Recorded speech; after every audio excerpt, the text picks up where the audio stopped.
Than zero, less than zero और equal to zero. अब equal to zero तो याद रखना ही सही, बहुत इंपॉर्टेंट होती है क्योंकि बहुत सारी चीजें जो उसके ऊपर डिपेंड होगी।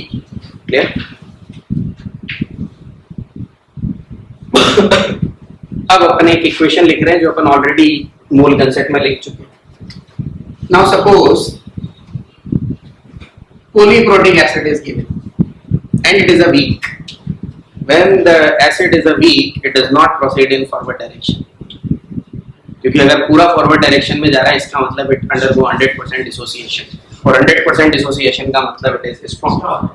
क्लियर? इसका मतलब वीक एसिड होगा तो रिवर्सिबल होगा इसे। क्लियर? अगर पॉलीप्रोटिक है 2 H+ आयन देगा। पहली इक्वेशन में इसने H+ आयन दिया, कन्वर्ट हुआ HCO3- प्लस H+। सेकंड वापस this bicarbonate undergo dissociation and forms CO3 plus H+. Suppose this is K1 and this is K2. Equilibrium constant for first reaction is K1 and for second reaction it is K2. Again a good profile, ज्यादातर पूछी जाती है। दोनों को add कर दिया मैंने, क्या आया? Converted into होगा y, इससे ये कट गया, ये कट गया तो ये यहाँ आ गया, इधर CO3 2- आ गया और इस तरफ H और H मिल के आ गया 2H+ और ये क्या आ गया K3। सबसे पहले तो ये बताओ what is the relationship between K1 and K2?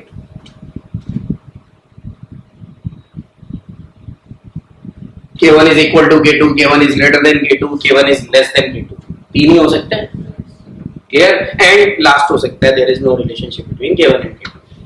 लेकिन ऐसा तो कभी होगा नहीं क्योंकि या तो ज्यादा आएगा या कम आएगा या फिर बराबर आएगा। तीन ही चीजें। K1 is greater than K2, less than K2। उसने बोला greater इसलिए less, ये अपने हिसाब से। ओके, सोचो ढंग की चीजें मैंने बता रखी है। सब्स्टिट्यूट कर दो ऐसे, HCO3 का K2 है उसे HCO3 को रिएक्शन में वहां पे सब्स्टिट्यूट करें K2 वहां, तो K2 वहां पहुंच जाएगा ना, और ऐसे देखेगा।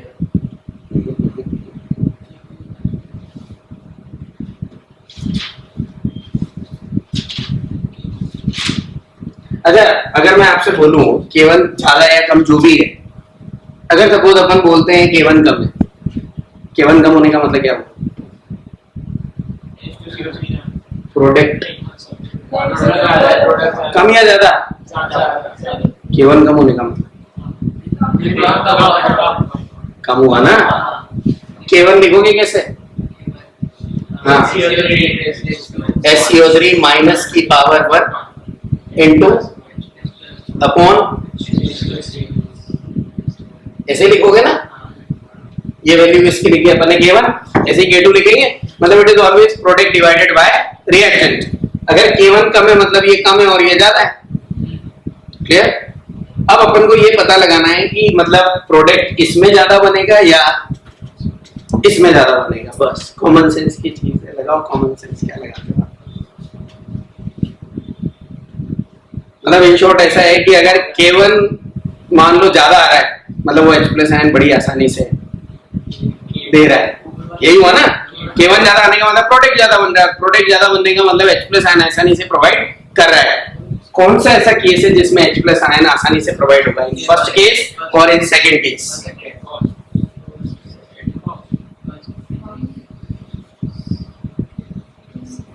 क्यों second case?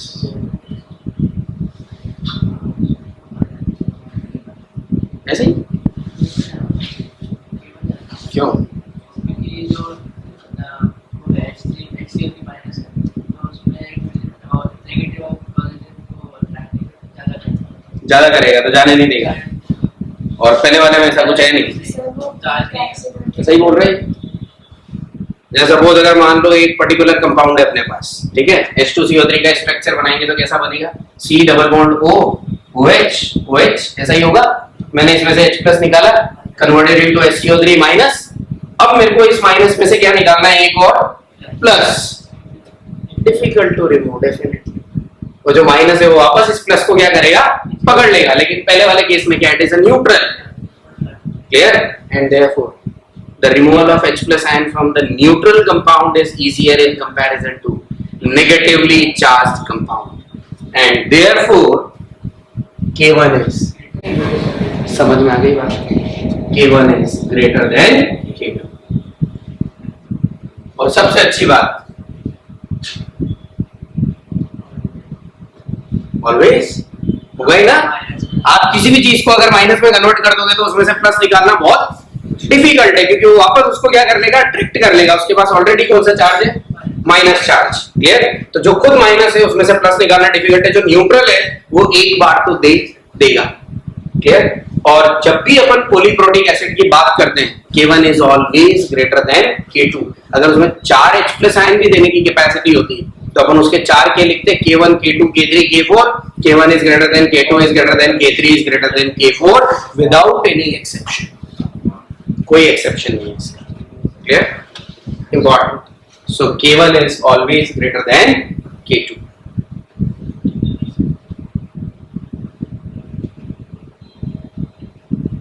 The removal of H+ ion from negatively charged ion is difficult। कौन? मैंने K1 K2 की बात करी, दोनों ही वीक है, स्ट्रॉन्ग के साथ थोड़ी कंपेयर करना।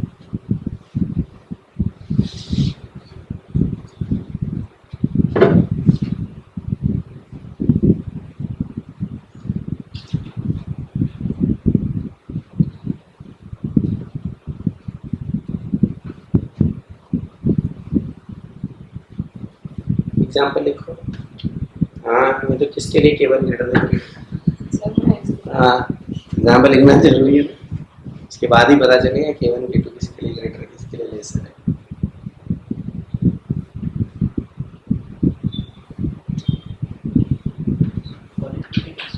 पॉलीप्रोटिक एसिड, कोई भी पॉलीप्रोटिक एसिड नहीं, स्ट्रॉन्ग भी ले सकते।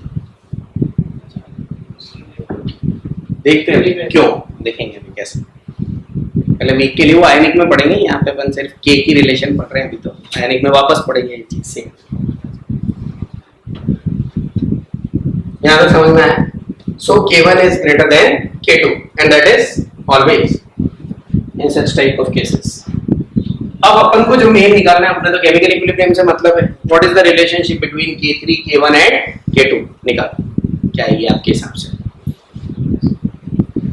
K3 is equal to क्या है K1 और K2 की टर्म्स में?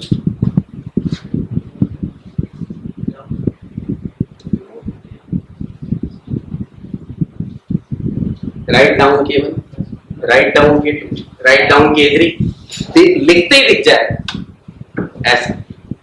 जैसे ही लिखोगे ना वैसे ही सामने दिखेगा आपको, दिख जाएगा, मतलब मैक्सिमम को दिख जाएगा आपके पेज में ऐसा। सिर्फ वैल्यू लिखो, आपको पता चलेगा क्या आना चाहिए।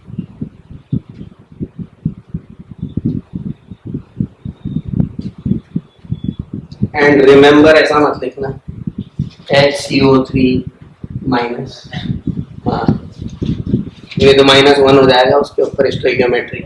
मैंने देखा बहुत सारे बच्चों ने भी पढ़ा है उस बैच में, तो -2 भी ऊपर लिख दिया। -2 ऊपर लिखने का मतलब stoichiometry will change, chemistry change कर दी पूरी।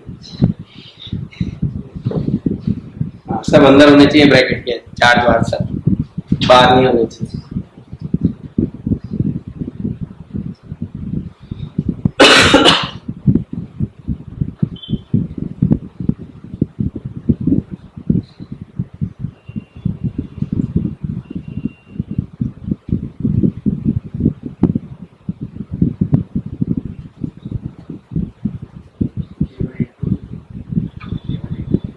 K1 into K2 और किसी का कुछ? एक बच्चे का आया K1 into K2, आया K1 into K2, शायद आया, जो आएगा शायद, क्यों आएगा? K1 into K2 आ रहा है ना, आ रहा है, आ रहा है। ऐड हो जाएगा ना, H+1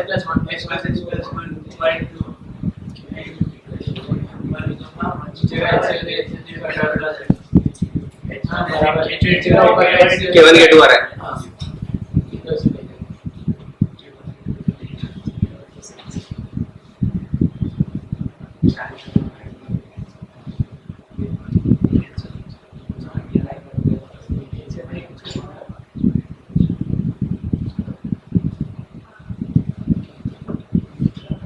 it is K1 into K2।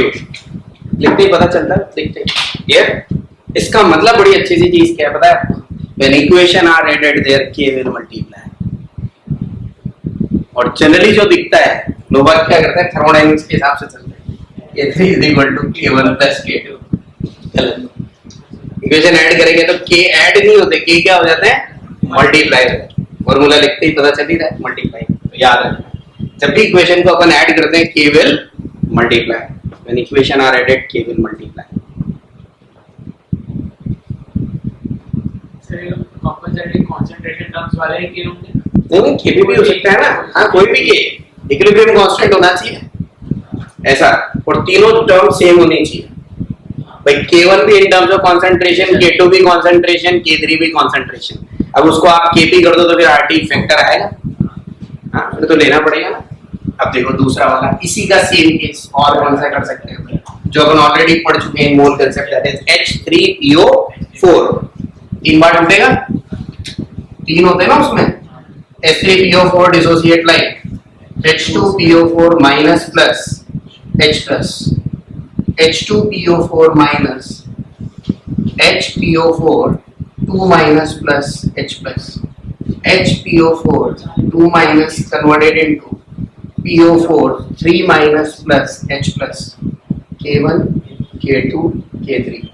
First thing, इन तीनों में relation is same, K1 is greater than K2 is greater than K3। और अगर मैं सबको ऐड करूं ये cancel, it is H3PO4 converted into PO4 3 minus plus KH plus K4, and K4 is equal to K1 into K2 into K3। आजकल ये PMT का common profile सबको याद आता है, कुछ करना नहीं है। When equation are added K will multiply। कोई सी भी दो इक्वेशन को ऐड कर दो, उनके K क्या हो जाते हैं? मल्टीप्लाई हो जाते हैं। अब सपोज अगर ये K1 भी लिख के मैं लिखता इसको 1 by K1 तो भी मल्टीप्लाई करके लिखना था, बस आंसर क्या हो जाता है? K2 K3 by K1 ऐसा। So when equation are added K will multiply, उसको ब्रैकेट में लिख लेना, that is important। Second important line है, जब इक्वेशन को ऐड करते हैं तो K क्या होती है? मल्टीप्लाई होती है, दिखनी चाहिए। और सॉलिड को कंसीडर नहीं करना कहीं पे भी।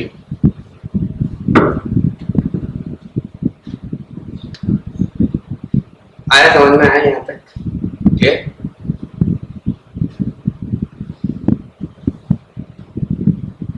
इसको है ना बंद कर दो, यहाँ से बंद कर दो, हो गया?